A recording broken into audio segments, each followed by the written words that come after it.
Welcome, everyone, to this conversation in the Inspired series, a podcast hosted by BAPS Better Living. My name is Hari, and today we're interviewing Bawa Jain. And for some of you that may not know who Bawa Jain is, he's a friend, a confidant, and an advisor to some of the biggest world leaders and spiritual leaders across the globe. He has led peace negotiation between countries, and he has spoken at many different global summits. Currently, he's serving as the Secretary General for the World Council of Religious Leaders. Let's get right into it. Prasi Babaji, thank you for inviting us to your home once again. Every time I'm here, it feels like such a warm environment. Time stops, and we have these amazing conversations about the world, about geopolitics, just about life in general. And you have these amazing experiences and these stories that have just stuck with me throughout these years. Yes, Swami. Thank you, Hari. Bhai, you're always welcome. This is your home here. I enjoy the conversations that we have because my life is committed to those people who I see have a bright future. I think you have a very bright future. If you can tell us a little bit about your background, how you came in contact with the United Nations, perhaps how you lead so many different events and organizations around the world. Tell us a little bit more about the Bawa Jain that we always hear of. The Bawa Jain you see today is not the Bawa Jain I was in India. I come from a business family. I went to a very elite British boarding school. So I thought I was being groomed into business. But what happens is when you are blessed to have a guru in your life, and I think that is the most important blessing, your destiny is determined. I didn't come to America or never thought that this is where I would be living. But Guruji had different plans. I came to visit for 2 weeks back in 1991. I mean, I'd been here to America in 81, I think the first time. But I'd gone back and I was running a very successful business that time. More than 1,000 people working for me at that time as a young man. But after 2 weeks and after the pratishtha of the first Jain pilgrimage center outside of India, Siddhachalam, when I asked Guruji to take his leave, I said, Guruji, maybe I should go. He said, no, ruk jao, stay. When Guru says something, then you do that. And like that, 2 months passed. Everybody in India is wondering what's happening. I was trying to run a business sitting in America. Those days, telephones are very expensive. I could have bought a new ticket every week, the amount I just had to spend on the telephones. But after 2 months, it was just Guruji and me sitting one day. And it was in the afternoon at Siddhachalam. He just put his hand on my shoulder. No need to go back. I said, Ji Guruji, start to work with the United Nations. That means his path had been cleared. And so my own conviction is if I get into something, it's 200% there.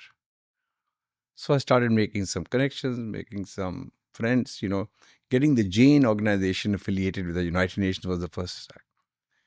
And you know me, and once I am there, I quickly developed a very strong network of friends. I got deeper and deeper into the United Nations system to the extent that I think every secretary, every security person, because those are the people I want to focus on.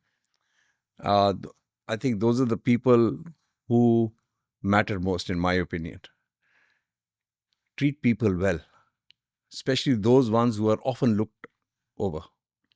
So I started spending a lot of time with them, and I like to study something which I go. So I spent a lot of time knowing every corridor of the United Nations. So I got quickly into leadership in the UN, recognized deeply. Even in the 50th anniversary year of the United Nations, I remember very well, 1995, I was asked to be the chair. That became huge because at that time, imagine I was now 95. That means I was less than 40 years old. And I was in the General Assembly of the UN, invited there with over 150 heads of state. That was quite an experience to see people. And I think Guru's blessings and things just kept unfolding. So when you say Guruji, could you expand a little bit more upon who your guru was and your relationship to him? Guruji, His Holiness Acharya Sushil Kumarji Maharaj, a Jain monk who broke the tradition of using transportation. Remember, Jain monks traditionally walked everywhere. But in 1975, Guruji decided that we need to take the principles and teachings of Mahavir and the Jain teachings to other parts of the world also. He said that's what the world needs. And there's a strong Jain community in America. So he ventured out. And I was blessed to be with him since I was born. So I think he nurtured me from my earliest days. Could you have perhaps a story about your relationship with him? Plenty of stories. I just gave you one when he asked me to stay on in the UN. Everybody was wondering because that time I was married. I had 2 young children. I was running a business. In hindsight, you look back and say, it didn't take me a split second to decide that because I had faith in my guru. I know he knew better. And look where I am today. I mean, I may have made all kinds of money in India. I was successful as a businessman. But would that have given me what I have today? I'm blessed? No. The experience, I lead a life of purpose. That's something which I tell everybody. Identify a purpose, choose a purpose, live a life of purpose. You got involved with the United Nations, and then in 2000, perhaps something that everybody knows you for is the Millennium World Peace Summit. We brought over 2,000 religious leaders from over 120 countries around the world. Could you expand a little bit more upon that? Being at the right place at the right time with the Guru's blessings. I haven't talked much about this before, but I'll tell you. The seeds for the Millennium Summit was sown in 1998. If you remember at that time, the US, which is the biggest contributor to the budget of the United Nations, owed the United Nations over $1.25 billion. I mean, that the contribution of the US has been over 25% historically. And there was one very prominent businessman, very philanthropic minded, and minded of, the US influence, Ted Turner, the founder of CNN. He came to the United Nations to talk to Kofi Annan. And he actually, said to the Kofi Annan, looking at the world's problems, separate from this discussion which had motivated him to come. Kofi Annan was the Secretary General of the United Nations at that time. And so one of the most effective Secretary Generals, in my opinion. He was originally from Ghana. He came from the system. He was an Under Secretary General before he was elected Secretary General from the region of Africa. And he came to Kofi Annan and said, looking at the world situation, Kofi, the problem in the world is this all this conflict. He says, bring these religious guys to the United Nations and ask them to sign a commitment to peace. Kofi Annan is normally a very reflective man. And, he takes his time. He just doesn't immediately commit to something. But on that moment, I am told I wasn't in the room, but the person who was like my mentor told me is, Kofi looked at him and said, that's a good idea. And the person who had arranged that meeting, Maurice Strong, he was an Under Secretary General, he has a very interesting history. He started work with the United Nations. This is Maurice Strong, lying about his age and becoming a security guard because he was so passionate. And he rose from that position to be an Under Secretary General, served with almost every Secretary General. So he had been like a father figure to me. He had been the Secretary General of the UN's Earth Summit. So we had brought together, that time Guruji was still in his physical body. So we had brought religious leaders to Rio de Janeiro for that Wisdom Keepers meeting when we launched that. So he knew about me, he knew about Guruji very well. His wife Hannah had taken me almost like a son. So he said, I know who can do it. That's where I was called in. And the plans for the Millennium Summit began. What was the impact that you hoped that the Millennium Summit would have? And what was the impact that happened? Remember, the UN is a political body. Never before had religious leaders, and especially at this level, been asked to come to the United Nations. And again, I say the single greatest blessing in life is having a guru. I've seen firsthand, I would think of something, things will come in front of me. I'd think of somebody, that person would call me, or somebody would point me out in the direction. And as this plans developed, by this time, in 98, Guruji was not in his physical body. Guruji had left his body on April 22, 1994. And then I had understood that why he wanted me to come and stay and work at the UN, because he wanted to put me in that position to continue his legacy, his path. And so he had already said that he can do much more when he's rid of the physical body. And I was evidence of that. I still am. I don't think I'm doing anything. It's him. Every moment of my life.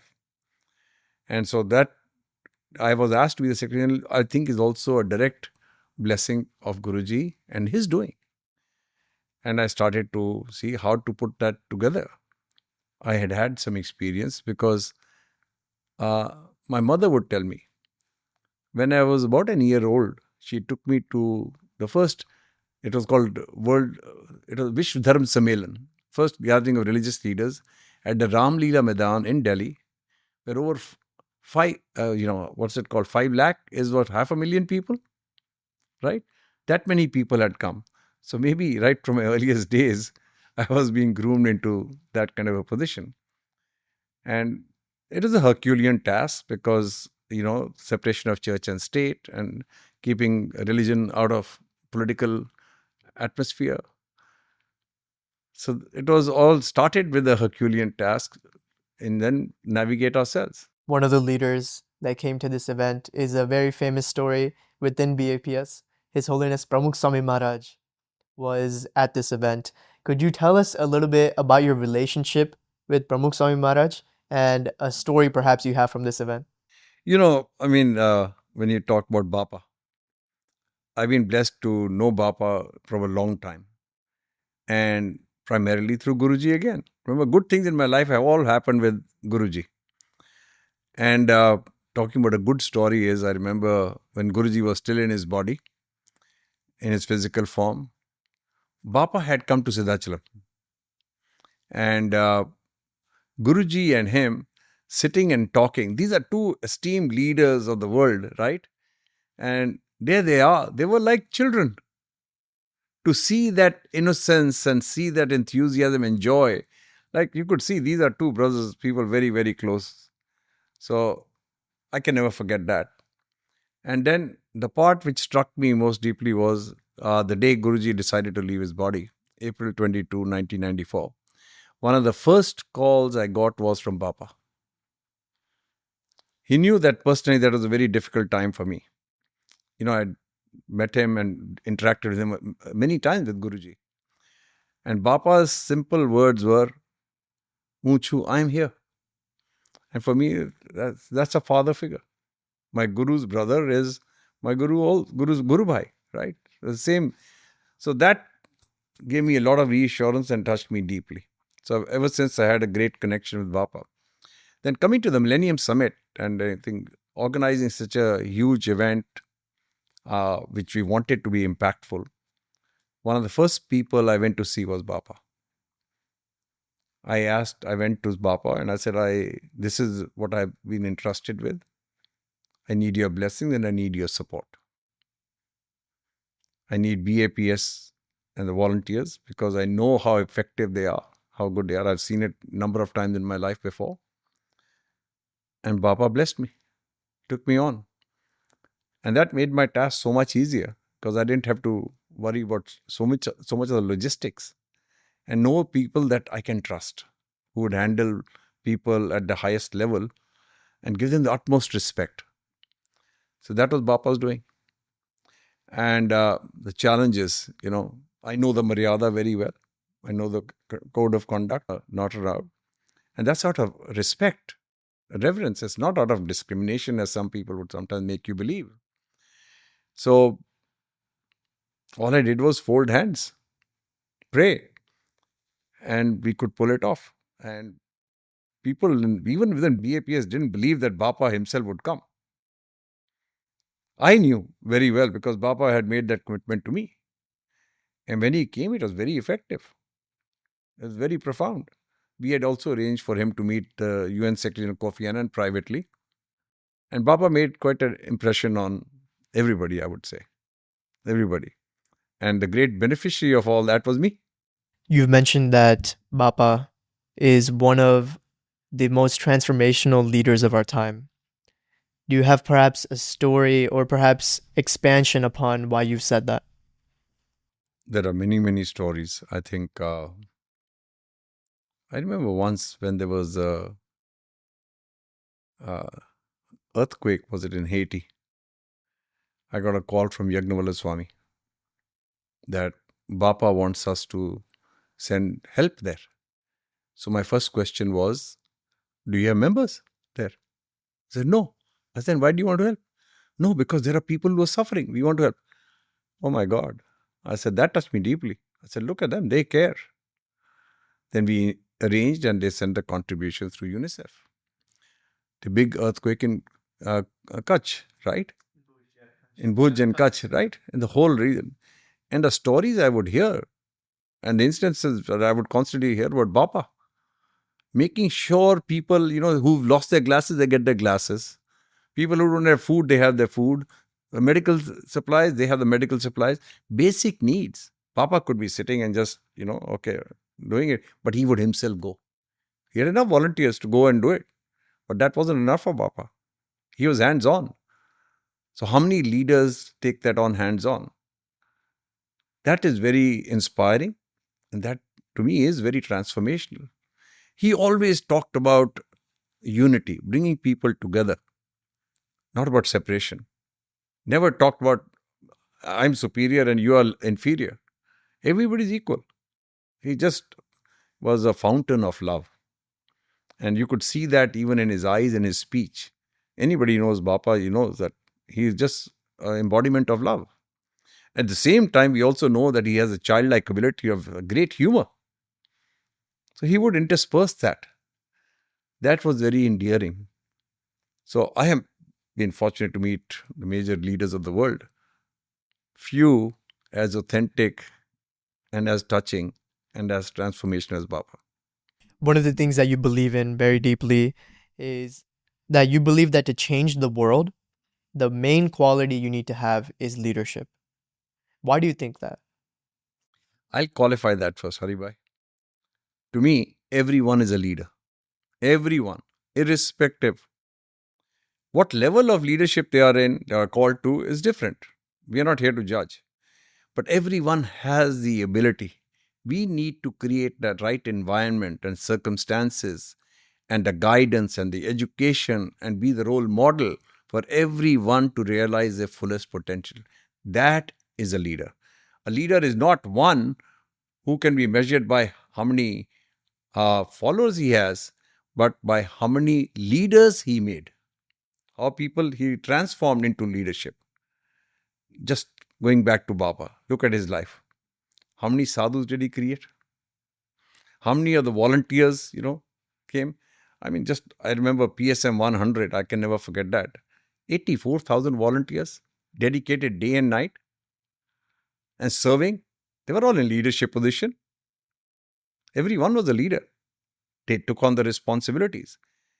The 350 plus people who came and volunteered at the Millennium Summit, they took on specific leadership.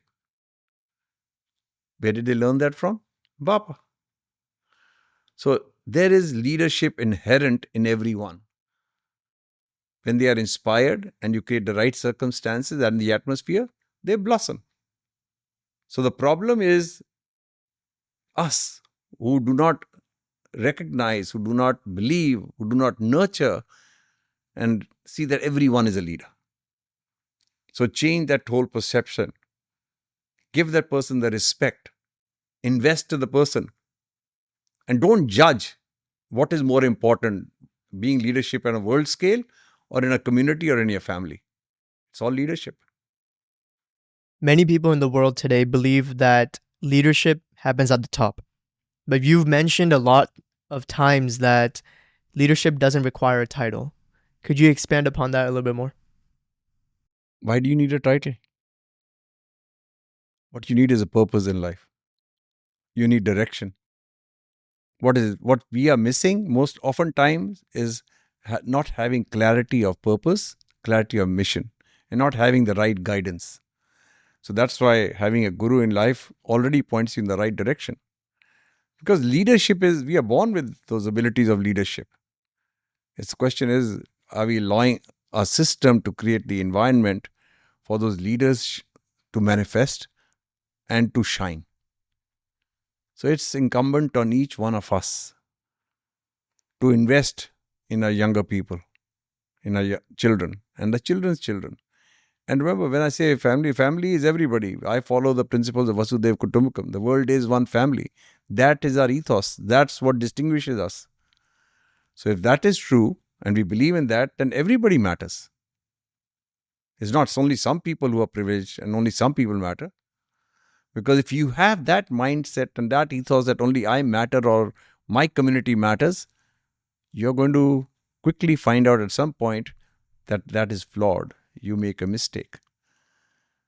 Always make a decision based on what is good for the country and the world, not what is good for me or my community or my family. We've seen that play out in our political system.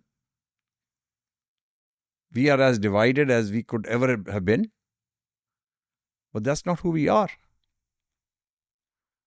Human beings have an innate ability of goodness.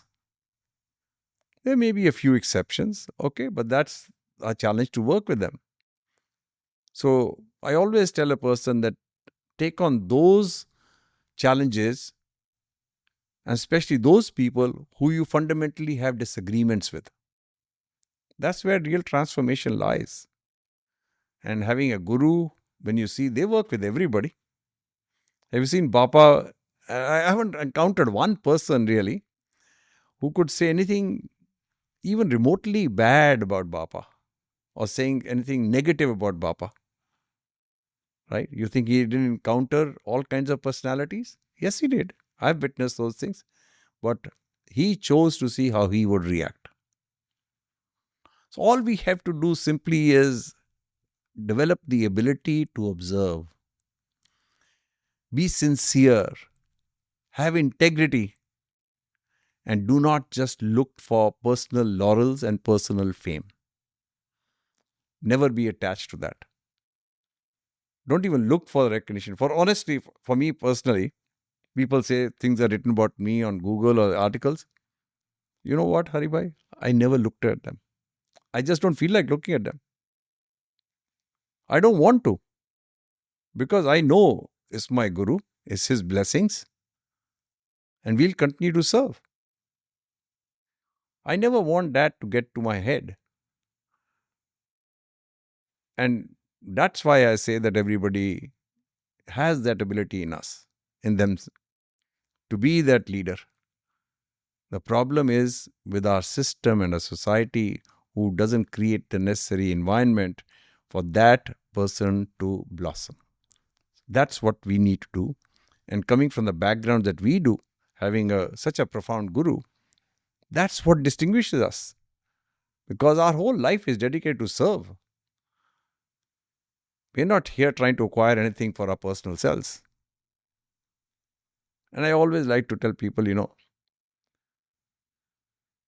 your success, your life will be measured not by how much wealth you have accumulated or what all material things you have acquired. None of that is going to go with you. What people will remember you is for what you did in your life for them and for the community. And what did Bapa do? Did he do anything for himself? Did he acquire any material wealth? And plenty he created icons, right? Look at all the number of mandirs, the communities that he inspired and brought together, the seva he did, the service he committed. Our gurus are unique examples for us. We don't have to look far. Just follow their lead, follow their path, and ask yourself one question always. In any situation, howsoever difficult, remember we all come to crossroads. Whenever we do that, ask yourself, what would Guruji do? What would Guruji want me to do? You'll never go wrong. What do you think makes a great leader? Sincerity, integrity, purpose. People look through that, can find out very quickly if you are not sincere, or if you don't have integrity, and if you are only doing this for selfish reasons. So the person who is looking into leadership first has to understand leadership doesn't mean you're at the top. Leadership means you're at the bottom. You're there to serve. So just let's take for example a political leader. I always would recommend this to a political leader. If you're deciding to get into the political world, remember your fundamental responsibility is to serve the community that elects you and chooses you to be in that office. The moment you forget that you're there to serve, that's when the trouble starts. And we are seeing that again and again in our lives. People forget who is responsible for bringing them into that office and forget to see what are their needs. They are suffering, they are happy, and you have that position and authority. What are you doing about it? So always look through the lens of what I am doing for the people who are responsible for bringing me into that position. Same with the business leaders. Okay, the CEOs and everybody, right? They are successful because of the people who work for them, give of themselves in every way. Right?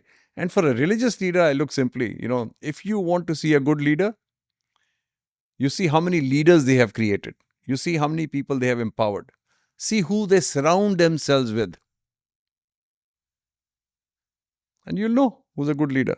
So for our own sake, what I always look by is simplify the thing. In any of the situations, simplify the most complex issues. And I always use a simple word, break it down. I tell people, don't get overawed or intimidated or overwhelmed, because then you lose control. Break it down. Be systematic. Be patient. The thing is, oftentimes we are impatient. And the other challenge is, what is driving you? Is it a purpose or is it ego? My friend, if you're pursuing ego and just glory and fame, you're in the wrong place. You're going to fall down sometime or the other. Maybe later, if not sooner, but you will. That path is very determined. Look to history. And don't think that you become infallible. Anybody. We need each other. That's what distinguishes human beings from other species. We are there for each other. So a leader must never forget that. We are dependent on each other. We are interdependent. And my joy lies in the joy of others, as Bapa reminded us. Simple words. In the joy of others lies my joy. How simple is that? And you try and live that, and you'll see how profound that is. You yourself are a very spiritual person. Could you expand a bit about how you think spirituality plays into leadership? Keeps you grounded. Religion is the anchor of life. Our teachings are so profound that almost any situation that we face in life, you can face and you have the answer in our teachings, in our scriptures. The problem is how many of us know them or abide by them, follow them. And oftentimes we get swayed and think that this doesn't apply to me. So I ask everybody, be honest with yourself. Forget about anybody else who's looking. Don't think of anybody else looking at you. You start becoming honest with yourself in any situation. You'll have the answer. It's simple. The honest thing is, sometimes the biggest challenge we face is to face ourselves. Unfortunately, a lot of us are just trying to hide. Mask. Bare your soul. Be naked to yourself. You are your best judge. If you truly believe in introspection, honestly, sincerely, you won't go wrong. So that's the grounding that you get and the knowledge that you get, the foundation that you get from our religious leaders, from the teachings. So we learn to live that way. So I will never let ego get to my head.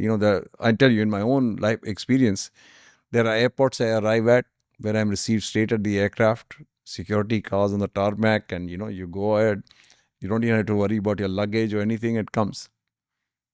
And I know it's not for me, it's for the position. It's for what they're saying, what I perceived in that way. I go to the next airport. There's nobody there. I have to go find my luggage. I have to find some cart, find a car or a taxi or something and cover. It's the same thing. It's the same me.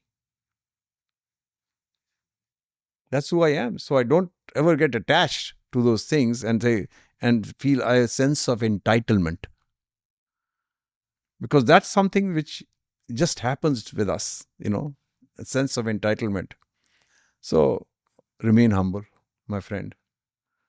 Remember, anything that you go through is temporary. What at the core of anything, at the end of it, is you. How you choose to live. Is your life worth emulating in your own assessment? Ask yourself. What does responsible leadership look like in practice? Do you have an example from perhaps where you've had to face a difficult situation and because of your values, you came out successful? I mean, this is on a daily occurrence, This is something you ask yourself in any situation. I'll go back to the Millennium Summit in terms of the leadership and the decisions. As we launched the plans for the Millennium Summit, one of the challenges that quickly came up was that the representation of the Dalai Lama. We know the political situation with China. So I was invited by the Chinese ambassador to the UN to come and have lunch with him. And when they invite you for something, that means, it's not all is good. Okay. So I went there, and unfortunately, I'd had a good understanding with the Secretary General, Kofi Annan. And he hosted me for a lovely lunch, told me how much the People's Republic of China, I mean, the biggest country at that time in population-wise, and a permanent member of the Security Council, was behind me for the success of the Millennium Summit. So I thanked him profusely. And then at the end, he says, Your Excellency, we have an understanding. The Dalai is not invited. And I've known the Dalai Lama, his photo is right here, since I was a child, because he was very close to Guruji. So I said, Excellency, I abide by the protocols of the United Nations. And we went away. So shortly after that, I had an opportunity to meet the Dalai Lama. And I was in a real dilemma at that time. I said, how can you have a religious leader? One of the most prominent religious leaders not there. And I was always also an optimist and wanted to believe that for the first time, maybe China will agree and we can bring the Dalai Lama to the United Nations. And I said, let's try. So I went to see His Holiness and I talked to him privately. I said, this is a situation and I feel torn. What should I do? He looked at me, and that I can never forget. He speaks English in a very, it goes, Summit very important. First time. Must happen. Don't worry me. I was ready to cancel the summit. I was going to withdraw something and I was just in a dilemma. And here he was saying, no, summit is more important than me. Ultimately, we succeeded in bringing his message and 4 of the top leaders from the Tibetan Buddhism into the General Assembly of the UN with the religious leaders from all the traditions, including China, read his statement, and they all signed the same declaration. So you'll have these dilemmas. But I was honest. I shared that this is my dilemma and I need guidance and help. So seek help when you need it. Let's not be in an ego and saying that, oh, I know the answers. No. So I have had many encounters in many different ways, constantly. Or sometimes, if there is something that and if you say it that can cause harm, isn't it better to keep quiet? If you truly know it can create more harm. So you have to use your judgment. It comes to your own judgment in these things. And having that presence of mind to know the difference of what to say when and where. That makes all the difference. Because we are very anxious to respond. And I always give one little tip to the people. If you are angry and you want to respond, better you hold on for 10. Just swallow, count to 10. Or take a gulp of water, count calmly to 10 and see what will be the effect of what I am going to say. What am I going to accomplish with that? Is that what I want? If not, change. And if that's the impact that you want, then use it.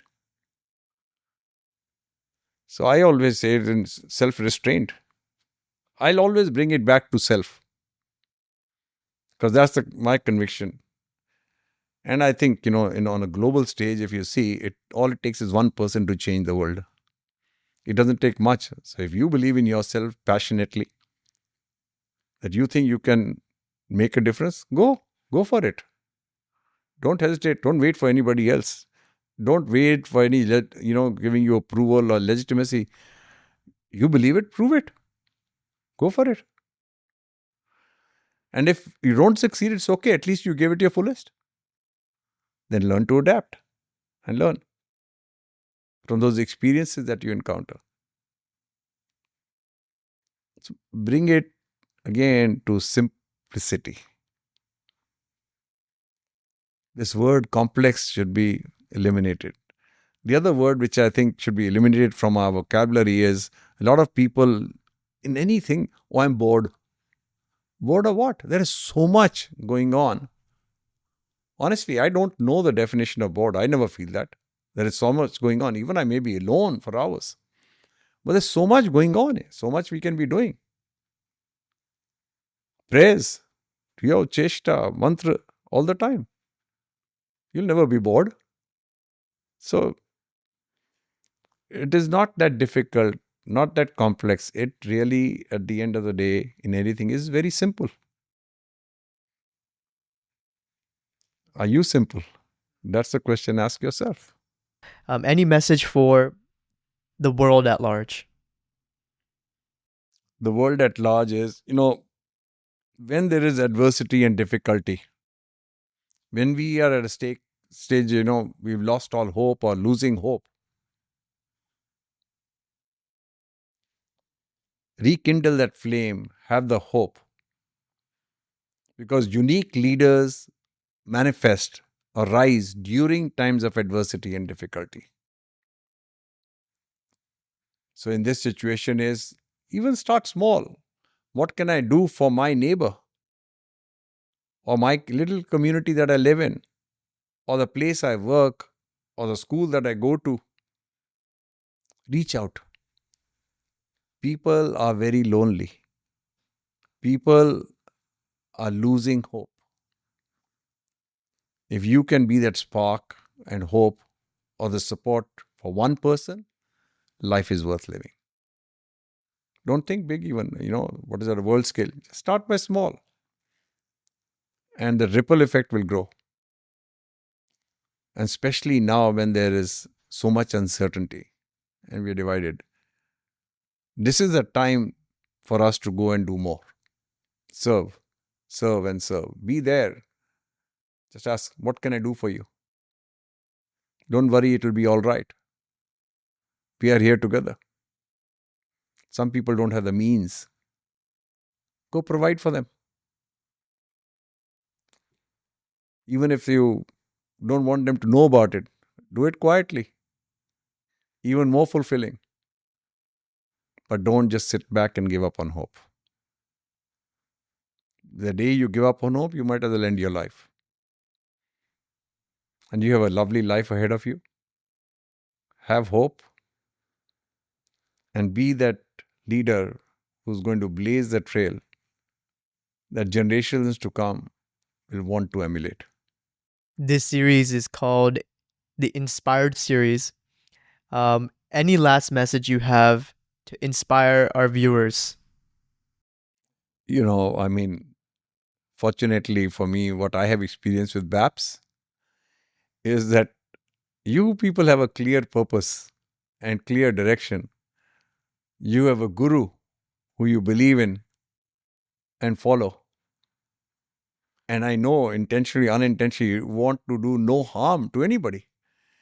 And service is in your core. You're already doing that. Just at some times ask yourself, pause and ask am I making my guru proud? Would guru be happy with what I'm doing? If not, change course. And if you are, continue to do more. Because that's what we will leave in this world when we go, when time comes for us. How we lived. Remember that always.